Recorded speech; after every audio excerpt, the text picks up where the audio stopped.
All right, let's get into it. You look at the news these days, and it feels like the world is just teetering on the edge, right? But then you look at the big economic headlines, and they seem, well, surprisingly fine. Today, we're going to pull back the curtain on that strange contradiction and uncover a pretty dangerous secret that's been hiding in plain sight. I mean, you see headlines like this one constantly. Tensions flaring up in the Middle East. Iran warning it's ready to retaliate. Then you jump over to Africa, and you see these awful ongoing conflicts, like this devastating drone attack in Sudan. Or how about this?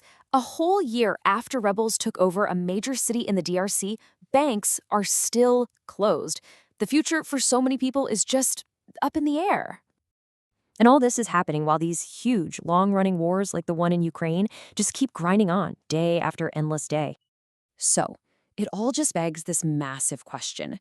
With all this conflict, all this tension, all this uncertainty, why is the global economy still standing?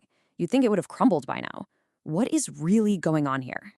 Well, to figure that out, we've got to start with the story you see on the surface. You know, the one that says everything is actually surprisingly strong. And what's really interesting is that this strength kind of caught everyone, even the experts, by surprise. The World Bank actually called it notable. Despite all those headwinds, the system didn't break. So the real question is, how? How did it hold up? Well, it seems to come down to three main things. First, this idea of front-loading. Basically, companies saw new tariffs coming and just stockpiled as many goods as they could as fast as they could. Second, there was a massive boom in AI spending, and that created this huge wave of economic activity. And finally, just pure adaptation. Businesses were incredibly flexible, finding new routes for their supply chains to get around all the new roadblocks.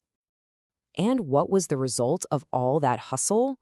Global growth in 2025 clocked in at 2.7%. Now, I know that number might not sound massive, but trust me, it was way stronger than anyone was predicting. So, yeah, on the surface, it looks like a real success story. But, and this is a huge but, that's just the surface. That story of resilience and strength, it's hiding a much, much more troubling reality just underneath. And this is where we get to the global economy's dangerous secret. It turns out it's not one single recovery. It's two completely different stories happening at the exact same time. And these two charts just illustrate the divide perfectly. Look at the left. That's the recovery for advanced, wealthy economies. See that sharp V-shaped red line after 2020? That's a powerful, fast rebound. Okay, now look at the chart on the right for developing economies. The red line is, well, it's way flatter, isn't it? Weaker, lagging far behind. It's the same global shock, but two totally different outcomes. Now let's put some hard numbers on that, because this is where it gets really stark. In the developed world, almost 90% of countries are doing better now than they were before the pandemic. But in the developing world, over a quarter of them are still poorer today than they were back in 2019. Think about that. They haven't just stalled, they've actually gone backwards. And if we zoom in on the most vulnerable places on Earth, the story gets even worse. This chart shows us that for countries already dealing with conflict and instability, almost 60% of them ended up poorer 5 years after that 2020 recession. That is a way, way higher share than what we saw after the big financial crisis in 2009. The weakest are just getting hit the hardest.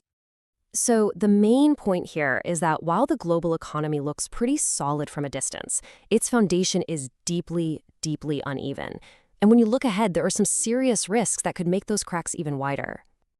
You know, the future is kind of a balancing act.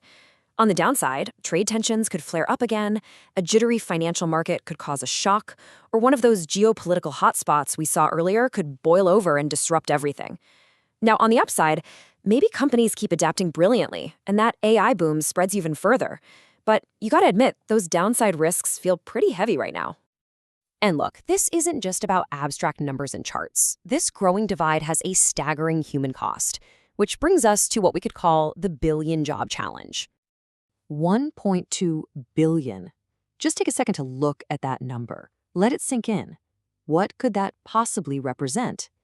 That is the number of young people who are going to enter the workforce in developing economies over the next decade. 1.2 billion jobs that need to be created in the very same countries that are being left behind by this lopsided recovery. So how on earth do you create that many jobs? Well, the path is incredibly steep. The World Bank basically lays out this massive checklist of deep structural changes.